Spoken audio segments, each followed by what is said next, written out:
Assim seja. Eu agradeço as boas vibrações e rogo do fundo da alma que o meu anjinho da guarda, os espíritos de luz, essa gente boa do mundo maior, conduza o meu coração para que eu me alimente da lição e possa compartilhar um pouquinho dessas luzes benditas que a vida nos proporciona. Nós hoje iremos estudar o capítulo 8 do livro Boa Nova, Bom Ânimo. É um capítulo, assim, muito importante que nós teremos, em que contaremos com um companheiro queridíssimo, o Bartolomeu, filho de Timeu, né? A gente não sabe precisamente o nome dele, salvo engano, acho que não aparece nos evangelhos. Mas a referência que nós vamos ter dele, né, é que ele é filho de Timeu, Bartolomeu. E é um coraçãozinho característico, é um primeiro aspecto que gostaríamos de levantar. Todas as pessoinhas, os discípulos que estiveram junto ao coração de Jesus, nas proximidades ali, fazendo parte desse discipulado mais íntimo, não foram criaturas, de certa forma, assim, escolhidas ao acaso. Existiam fundamentos maiores por detrás. E uma das hipóteses que a gente poderia pensar é que cada um deles representa um fragmento da individualidade. Cada um deles representa um fragmento da individualidade. E isso é importante a gente considerar, porque de cada apóstolo a gente vai aprender um pouquinho. Porque, na verdade, é como se existisse aquele apóstolo como uma parte de nós. Que como aquele coração, nós estamos também cuidando desse fragmento de nós, que às vezes é representado por alguma emoção, né? Às vezes é representado por alguma emoção. E Bartolomeu, ele se apresenta para nós como sendo esse discípulo triste. Ele era um pouquinho triste. As coisas que aconteciam estavam deixando ele profundamente triste. E só que não era uma tristeza qualquer. Isso estava impedindo de realizações. Impedindo de realizações. Emmanuel, no livro Coragem, de psicografia de Francisco Cândido Xavier, irá escrever uma mensagem de título As Duas Tristezas. Uma mensagem muito importante. Ele irá tratar de duas tristezas. A tristeza construtiva e a tristeza destrutiva. Por que é importante a gente considerar isso? Estar triste em algum momento é um estado normal. Seria anormal se a gente não experimentasse a tristeza. Em se tratando de nós, outros espíritos em evolução, é preciso a gente considerar. Seria anormal a gente não ter a tristeza, porque ela representa nada mais do que, vamos colocar numa analogia, quando você diminui o volume do som que estava alto. É uma emoção que comunica conosco a necessidade de retraimento. A gente estava muito expansivo, ela nos convida para um retraimento, uma contração. É um movimento, inclusive, da própria natureza. Como o nosso coraçãozinho tem, né, movimentos de contração e relaxamento, precisa a gente convir que a tristeza, ela vai ser ali esse importante fator que, no dizer de Emmanuel, quando construtiva, prepara os nossos caminhos para a evolução, auxilia-nos no desenvolvimento do nosso ser. Quando a gente, às vezes, diminui esse volume de ação externa, e volta-se um pouquinho para dentro de nós, para perceber algumas coisas, para a gente se deparar com, às vezes, situações íntimas que a gente tem. É esse momento de acolhimento de nós mesmos. É importante a gente considerar essa lição importante, essa lição fundamental da nossa caminhada. O ruim da tristeza, isso tem pessoas que às vezes não conseguem lidar com a tristeza do outro, né? Às vezes o outro começa a diminuir essa ação exterior, né, para focar um pouquinho mais em si. Aí logo muitas pessoas já falam, você não pode ficar triste, você não, vamos animar, mas é preciso a gente reconhecer. Há o trabalho, há o repouso, a alegria, a tristeza. Não no sentido tão já fixado historicamente, né? Mas não no sentido melancólico, mas nesse sentido introspectivo.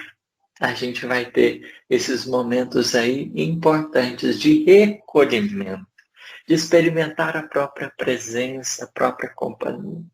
O que estava acontecendo com Bartolomeu era a tristeza construtiva? Não. O que estava acontecendo com ele era a tristeza destrutiva, que ela ganha um nome, chama desânimo. A tristeza destrutiva, em miúdos, é o desânimo. O que é o desânimo? Quando você perde a alma, o sentido, a essência da vida. Então, você vive como que paralisado e não consegue se movimentar. Porque é como se você simplesmente olhasse a todo momento e você se envolvesse numa série de justificativas, num certo olhar que às vezes é um tanto que é pernicioso, é difícil. Então, aonde a gente se coloca em muitas circunstâncias a cultivar um estado muito deprimente da alma. Isso é preocupante, porque o tempo, essa grande possibilidade nossa, começa a ser utilizado com um objetivo.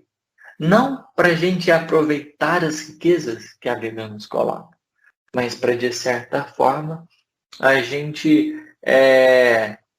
paralisar-se. E aí é importante a gente considerar que nesse momento, é muito prejudicial. É muito prejudicial. Inclusive, se a gente for observar nos evangelhos, né, há um momento que a gente vê que Jesus ficou triste. É preciso a gente não interpretar a tristeza de Jesus como desânimo. Ele estava assim, sem saída, sem perceber um norte. Não estava relacionado a isso. Mas é simplesmente quando ele se retraiu. Ele voltou-se para a sua intimidade. Ele estava experimentando a própria presença. Né? Então, é um detalhe aí que pode nos ajudar bastante. Então, Bartolomeu era esse discípulo desanimado, que perdeu o sentido. E tudo para ele o incomodava, significava barreira, empecilho. Então, isso já estava, de certa forma, cerceando toda a esfera de ação dele. Toda a esfera de ação. E ele vai conversar num dos dias, assim, à parte, né, numa situação à parte, ele lá irá conversar com Jesus. Eles estavam ali junto à família de Pedro, na casinha de Pedro, e uma das noites Bartolomeu sente necessidade e vai conversar mais particularmente com o mestre. E é então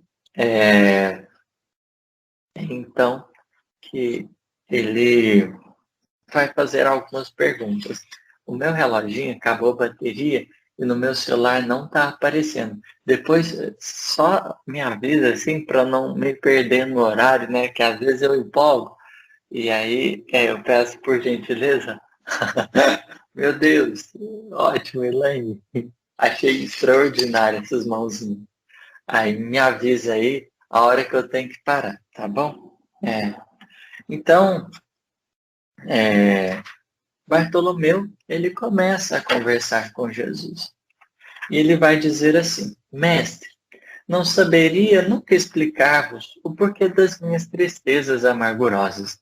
Só sei dizer que o vosso evangelho me enche de esperanças para o reino de luz que nos espera, os corações além das alturas.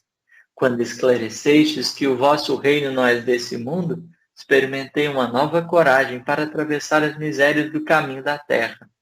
Pois aqui o selo do mal parece obscurecer as coisas mais puras por toda parte. É a vitória do crime, o jogo das ambições, a colheita dos desenganos.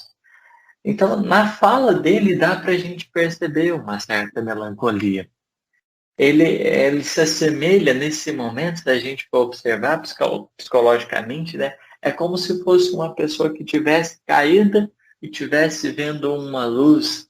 E, de certa forma, essa luz distante, em algum momento, oferecesse a ele alguma esperança. Só que ele ainda permanece deitado, porque a situação presente não permite se erguer. É como se tudo tivesse culminando para que ele estivesse ali. E às vezes a gente pode passar por esses momentos também, né? Onde a experiência material às vezes traz algumas experiências desafiadoras e a gente sente uma necessidade. A gente começa a ter, assim, a trabalhar a questão da vida futura de um jeito peculiar, a demonstrar às vezes o cansaço que a gente está da matéria, de viver aqui, ou até mesmo quando a gente almeja a perfeição, às vezes a gente mostra esse cansaço, essa fadiga interior. A gente pensa, às vezes, em ser perfeito para não ter que lidar mais com determinadas coisas, para já alcançar um determinado estado, que a gente não tenha que viver determinadas experiências. Isso, às vezes, fala desse cansaço. Isso pode denunciar um momento assim de padecimento interior muito grande. E Jesus vai responder para ele. A nossa doutrina é a do Evangelho, ou da Boa Nova. E já vistes, Bartolomeu, uma boa notícia não produzir alegria? Tudo que Jesus propõe era para que verdadeiramente produzisse alegria, esperança, para que enchesse o coração das pessoas desse sentido nessa caminhada. Cada coisa que Jesus propõe é para preencher os sentidos da nossa vida e ser a base das nossas realizações, algo que nos impulsione. Ele estava certo, vai considerar Jesus de levar em conta, né, o reino divino, mas era justo que da parte dele ele se atentasse em relação ao momento presente, ao momento presente. Porque, e aí Jesus vai considerar, se já tive ocasião de ensinar que o meu reino não é desse mundo, isso não quer dizer que eu desdenho o trabalho de estendê-lo um dia aos corações que morejam na terra. É preciso considerar que, apesar da gente pensar nos mundos espirituais, nas moradas, nas colônias e tudo mais, é justo a gente reconhecer que a gente tem um trabalhinho aqui na Terra. Achas? E aí Jesus pergunta, então, que eu teria vindo a esse mundo sem essa certeza confortadora? O Cristo tinha convicção de que esse mundo um dia vai realmente se tornar esse ambiente legal e tão bom para a gente viver. E quando a gente vai observar no Evangelho, na lição Progressão dos Mundos, é muito enfático Santo Agostinho quando diz que não só os seres, a matéria, mas os mundos igualmente evoluem. Só que para isso acontecer, e aí é o que Bartolomeu vai ser chamado a atenção, de uma forma muito carinhosa. O Evangelho terá de florescer primeiramente na alma das criaturas, antes de frutificar para o espírito dos povos. Tudo que a gente anseia perceber nas estruturas ao nosso redor, de antemão, precisarão ter base no nosso coração. E é esse o grande convite para todos nós, trabalhadores dessa última hora, tendo em vista de que a gente quer desfrutar do melhor, mas é preciso reconhecer, para desfrutar é preciso construir. E isso pede, sobretudo, que na nossa intimidade, essas lições grandiosas, elas possam dar sentido às nossas buscas e anseios. Porque é logo após esse processo verdadeiro é que, consequentemente, nós perceberemos as outras coisas acontecendo. A evolução social, ela conta verdadeiramente, absolutamente, com a contribuição particular de cada um. A partir da intimidade de cada espírito, a gente vai percebendo a renovação dos costumes, dos valores, na busca dessa verdadeira integração entre as nossas almas. E aí, Jesus ainda considera: mas vem de meu Pai cheio de fortaleza e confiança, e a minha mensagem é de proporcionar grande júbilo a quantos a receberem de coração.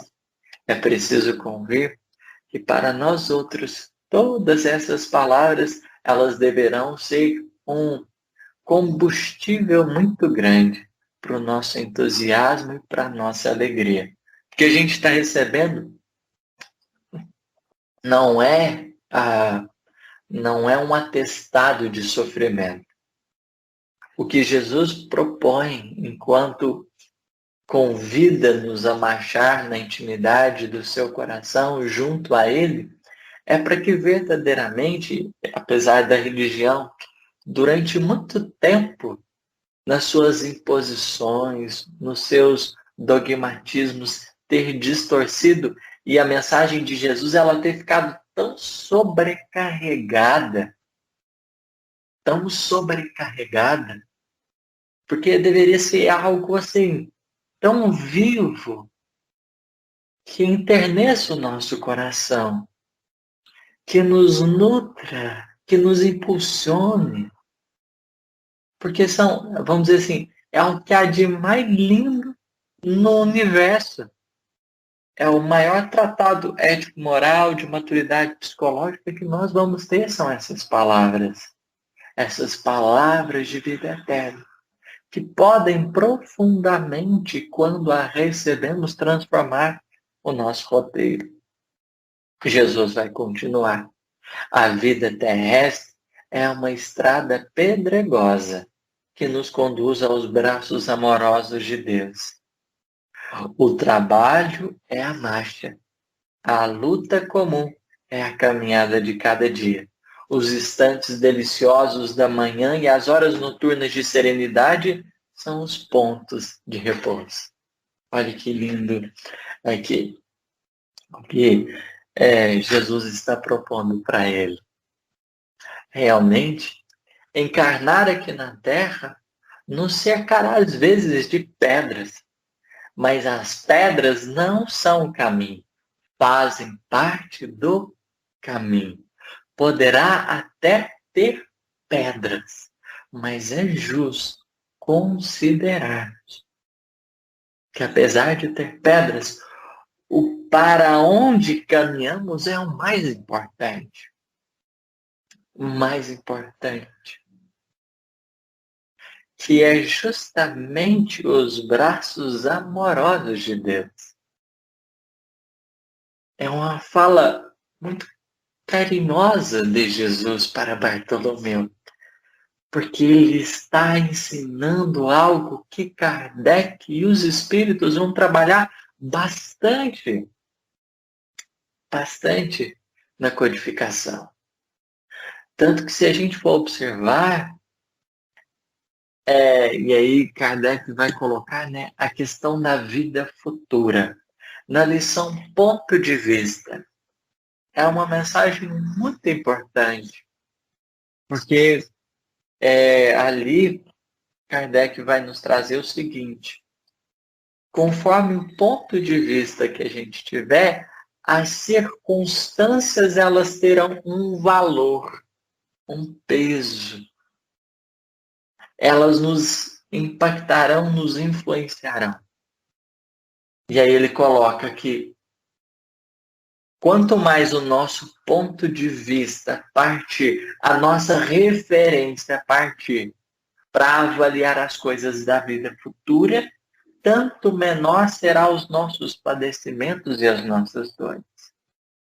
Quantas mensagens, por exemplo, a gente não vai ver Santo Agostinho, inclusive, falando acerca disso. Se a gente observar as dores humanas diante da extensão da perfeição que ele é convidado a viver e da felicidade que irá alcançar, é muito diminuta. É muito diminuta. Essas experiências mais sofridas, porque elas fazem parte do caminho, mas elas não são a rota. Elas não são a rota. Tem muitas pessoas que às vezes veem o nosso respeito profundo, mas só para a gente pensar mesmo. Que às vezes, para esse encontro com Deus, fazem das pedras o caminho, né? Às vezes, em determinadas comemorações religiosas, se impõe uma certa dor com o fim de alcançar a Deus. Mas as pedras naturais da vida, que podem aparecer na nossa vida, elas não são caminho, elas fazem parte. O essencial é a rota que a gente está percorrendo. E para a gente, então, caminhar para Deus, é preciso reconhecer que o trabalho é a marcha. Ou seja, os passos que a gente dá, na verdade, são fruto do trabalho que a gente realiza. Que tipo de trabalho é esse? Jesus, mais na frente, ele vai colocar assim, na atividade ou no descanso físico, a oportunidade de uma hora, de uma leve ação, de uma palestra humilde, é o convite de nosso Pai para que semeemos as suas bênçãos sacrossantas. Esse trabalho, que na lei de trabalho os espíritos vão considerar que seria a ocupação útil, essa movimentação do nosso espírito, desses recursos e desses potenciais que a gente tem. Cada passo que a gente dá, cada movimentação desses recursos da alma pensando no bem maior, a gente cresce e a gente avança e nesse avançar, nesse aprimoramento do nosso espírito, é que nós teremos condições de aproximarmos-nos dessa construção verdadeira da felicidade, que a gente não vai se tornar feliz na hora que a gente chegar à perfeição. A gente não se torna feliz na hora que a gente se torna perfeito, na hora que a gente chega à perfeição. A felicidade é uma construção. Então, cada passo que a gente dá é um pouquinho de felicidade que a gente está construindo. O que vai acontecer é que quanto mais a gente evoluir, mais essa felicidade vai se tornar presente nas nossas vidas. Mais ela vai se tornar presente nas nossas vidas. É justamente o desenvolvimento moral da criatura que será fundamental para que esse processo aconteça. Para que esse processo aconteça. Mas é justamente, às vezes, as nossas distrações em relação a essas ocupações úteis, ou seja, na hora que a gente podia fazer alguma coisa legal, e a gente acaba indo por caminhos difíceis, é justamente nessas horas que a gente vai complicando a nossa estrada. Muitas vezes experimentando lágrimas, sofrimentos que não faziam parte do roteiro. Esses foram desatenção da nossa parte. Porque aí Paulo vai dizer assim, pondo de lado todo entendimento, todo impedimento, e corramos com perseverança para a carreira que nos está proposta. Pôr de lado o impedimento, no dizer de Emmanuel, é a gente saber lidar com as coisas, com atenção, respeitando cada pessoa no seu lugar, cada coração no seu espaço e fazendo aquilo que nos compete, trabalhando para aquilo que nos cabe realizar. É a forma que a gente tem de evitar as pedras e seguir adiante, crescendo e se iluminando. E diante dessa colocação, né, Bartolomeu pergunta: então, o Evangelho vai exigir de nós a fortaleza permanente? Porque se em cada momento eu tenho uma experiência, e cada experiência é um convite para a gente espalhar essas bênçãos, fazer aquilo que nos cabe, cumprir o correto, então eu vou ter que entrar num estado de fortaleza permanente para lidar com tudo, para conseguir lidar com tudo. E é onde Jesus vai dizer para ele: a verdade não exige, ela transforma. Quando a gente vai entendendo o caminho, o que a gente faz? A gente vai procurando ter mais atenção em relação aos nossos passos. A gente vai se tornando mais consciente do que nos cabe fazer, aonde está o nosso poder de ação e aonde não está. E naturalmente a gente vai se dando conta aos detalhes da nossa jornada material, da nossa jornada espiritual. E a ideia de Deus, da divindade, dessa busca pelo Criador, dessa vida futura, vai se tornando cada vez mais nítida. É um grande ponto para a gente trabalhar no nosso cotidiano e se relacionar-se com a divindade. É fundamental. É fundamental essa proximidade genuína, essa vontade interior de nós aproximarmos o nosso espírito do Criador. Da gente conseguir, né, sentir um pouquinho mais dessa presença carinhosa. E aí Jesus ainda pergunta, né, por que firmarmos no pesadelo de 1 hora se conhecemos a realidade gloriosa da eternidade com o nosso Pai? Quando a gente está atento ao rumo, né, e algo que Paulo ele vai trabalhar, quando o nosso olhar está no Cristo, no Mestre, aquilo que acontece tem menor impacto na gente. E a gente vai conseguindo lidar de outras formas. Esse conhecimento ele vai nos auxiliando na libertação, na evolução dos nossos corações de uma forma muito importante. De uma forma muito importante. E a gente vai entender um detalhe essencial no finalzinho, né? A Elaine, se ela puder, vamos dizer assim, 5 minutos antes de eu ter que acabar, ela me dá um aviso e depois ela me dá de novo, eu ficarei enormemente agradecido, só para mim ter noção, né, de orzinha do tempo.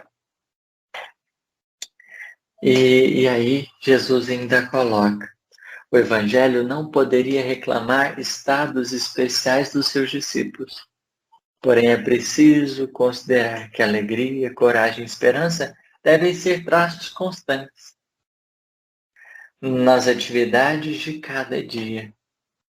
Tem momentos que a gente vai utilizar bastante a coragem. Tem momentos que a gente vai precisar muito da esperança. Em outros a gente vai desfrutar da alegria. Esse tripé de forças, ele vai ser fundamental na nossa caminhada. Na maior parte do tempo, talvez fiquemos alegres. Vai existir momentos de maiores privações, de dificuldades, que a gente vai ter que se agarrar às esperanças. E diante de outras situações, vai ser indispensável a nossa coragem. A esperança é para aquilo que não está mais no nosso poder de ação, na nossa esfera de ação. Não é? É essa confiança no agir de alguém, então esperança para situações que estão fora do nosso controle. A coragem é para aquilo que eu posso realizar. E a alegria é como eu vou viver tudo isso. Essa alegria que às vezes vai ser, no dizer de Paulo, regozijo. É quando uma coisa às vezes te impacta, mas você torna a se alegrar. Você torna a se renovar. Isso é algo muito simples, mas muito verdadeiro. Muito verdadeiro. E aí Bartolomeu ainda pergunta, né? E quando os negócios do mundo nos são adversos? Quando tudo parece em luta contra nós? Tá vendo? A alma dele tá cansada, extenuada. É alguém que está paralisado, porque é como se todo ele encontrasse motivos para desistir. E aí Jesus vai dizer, vai falar para ele, né? Qual o melhor negócio do mundo? Qual o melhor negócio do mundo? Não será a diversidade dos negócios um convite amigo para a criatura semear com mais amor, um apelo indireto que arranque as ilusões da terra para as verdades do reino? Tem muitas coisas que nos acontecem que a gente pensa que é pedra, mas é nos livrando de pedras. Como assim? O meu pai chama de engasga-gato. Tem situações assim que você sabe que vai dar errado. Mas a gente tem os nossos desejos. E às vezes acontecem coisas que nos tiram de determinados caminhos que nos aprisionariam. A gente considera às vezes o que nos tirou dessa queda como uma pedra, mas na verdade isso estava nos convidando para algo maior. Como alguns nãos que a gente recebe, amargos, difíceis, que dá como se impactasse. Mas quando a gente... Aí, ó. Esse é o primeiro sinal? Se for o primeiro sinal, dá mais um joinha. Ou se for o segundo, isso, perfeito. Então, mais um tempinho só. E então esse convite que Bartolomeu vai recebendo de Jesus é para que ele perceba que diante da providência divina, o amor de Deus sempre será maior do que as dificuldades e aquilo que ele passa. Até mesmo quando perder um ente querido, que é uma situação difícil e que ele coloca também. Porque Bartolomeu tinha perdido a mãezinha dele. E ele pergunta se não seria uma tristeza justificável. E Jesus vai colocar mas quem terá perdido? Se Deus é Pai de todos nós. Se os que estão sepultados no lodo do crime hão de vislumbrar um dia a alvorada da redenção, as pessoas que morrem, a morte do corpo, um dia retornarão à pátria espiritual diante dessa nova morada de reunião dos corações que se amam. A gente sente os impactos, mas a forma que a gente lida com esses impactos é o fundamental. E é onde vai surgir a lição do bom ânimo. É onde vai surgir a lição do bom ânimo. Aquela conversa foi profundamente importante para Bartolomeu. Profundamente importante. Porque a sua mente até então estava eivada de sofrimentos e de padecimentos. Porque diante do que acontecia, ele sempre se agarrava ao que o fazia paralisar, sendo que a vida o convidava a caminhar. Diante do trabalho divino, visto que Deus não deixou de trabalhar. O Criador não deixou de trabalhar. E a sua providência é a sua solicitude perante os nossos corações. Bartolomeu havia convertido todos os desalentos num cântico de alegria, ao sopro regenerador dos ensinamentos do Cristo. Todos observaram com admiração, exceto Jesus, que conhecia com júbilo a nova atitude mental do discípulo. Bartolomeu era alguém que, diante daquela conversa, ele conseguira demonstrar novas feições. Se ele estava morto em si mesmo, se a tristeza havia destruído, minado as suas forças, aquela nova atitude mental havia impactado em toda a forma de comportar, de agir, de receber as coisas. Aquilo havia auxiliado nessa profunda transformação do seu coração. E o mestre, num dado momento em que falava da Boa Nova, no sábado seguinte, às margens do lago de Genezaré, vai contar uma parábola, que é a parábola do reino dos céus. Uma delas é: o reino dos céus é semelhante a um tesouro, que quando oculto num campo foi achado e escondido por um amo, que movido de gozo vendeu tudo que possuía e comprou aquele campo.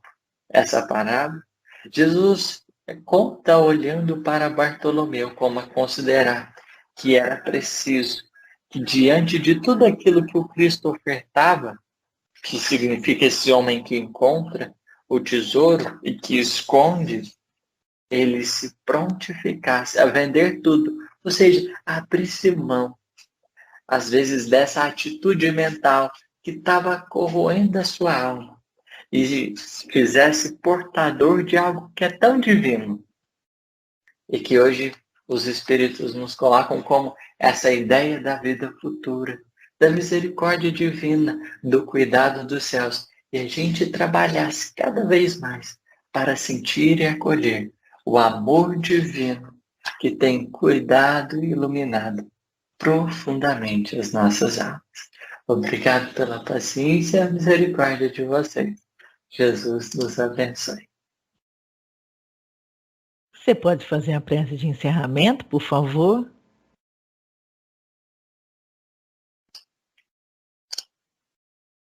Com certeza, fazemos sim.